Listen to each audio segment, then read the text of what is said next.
मागच्या काळामध्ये या 4-5 दिवसापूर्वी महाराष्ट्राच्या अनेक ठिकाणी, अनेक जिल्ह्यांमध्ये, धुळे जिल्ह्यामध्ये सुद्धा माझ्या मतदारसंघात अनेक ठिकाणी वारा, वादळ, अवकाळी पाऊस आणि गारपिटामुळे फार मोठं नुकसान झालं. खरं तर पीक लहान असलं त्यावेळेस माणूस सहनही करू शकतो. दुर्दैवाने उभं पीक असताना, पीक कापणीला आले असताना, मग आमच्याकडची पपई असेल, मका असेल, त्याच्यानंतर आपल्याकडे टरबूज असेल, ज्वारी असेल, गहू असेल, या सगळ्यांमध्ये मोठ्या प्रमाणात नुकसान आपलं झालेलं आहे. वादळामुळे पिकं सुद्धा पडलेले आहेत. आपण बघू शकता त्या शेतामध्ये मक्याच्या पीकची परिस्थिती काय आहे. आणि या नैसर्गिक आपदा आल्यामुळे चिंतेची बाब आहे. परंतु मी इथे शेताच्या बांधावर येऊन शेतकऱ्यांशी चर्चा केली आणि त्यांना सांगितलं की देवेंद्र फडणवीस यांचं जे महायुतीचं सरकार आहे, हे महायुतीचं सरकार शेतकऱ्यांच्या बाजूने आहे.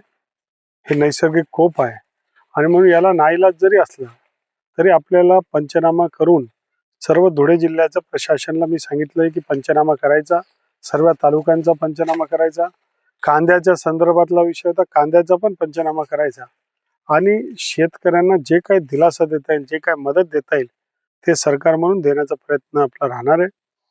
ही नैसर्गिक आपत्ती आलेली आहे. या निसर्गाचा लहरीपणा आल्यामुळे हे अल निनो सारखे जे प्रकार आहेत त्यामुळे हे सगळं पावसाळ्यात पाऊस पडत नाही, उशिरा पडतो, उन्हाळ्यात पाऊस पडतो, हा सगळा लहरीपणा आहे. आणि म्हणून शेतकऱ्यांच्या मनामध्ये खूप चिंता आहे. यावर अभ्यास करून सतर्कता ठेवण्यासंदर्भातली भूमिका आपण सुद्धा घेतलेली. पुढच्या काळामध्ये पंचनामा करून शेतकऱ्यांना जी काय मदत करता येईल ती मदत करण्याचं ठामपणे सरकार शेतकऱ्यांच्या बरोबर आहे. या अडचणीच्या प्रसंगामध्ये त्यांच्या बरोबर उभा आहे हे सांगण्यासाठी मी बांधावर आलो आहे. आणि जी जी काय मदत करता येईल ती संभाव्य मदत हे महायुतीचं सरकार आपल्या शेतकरी बांधवांसाठी.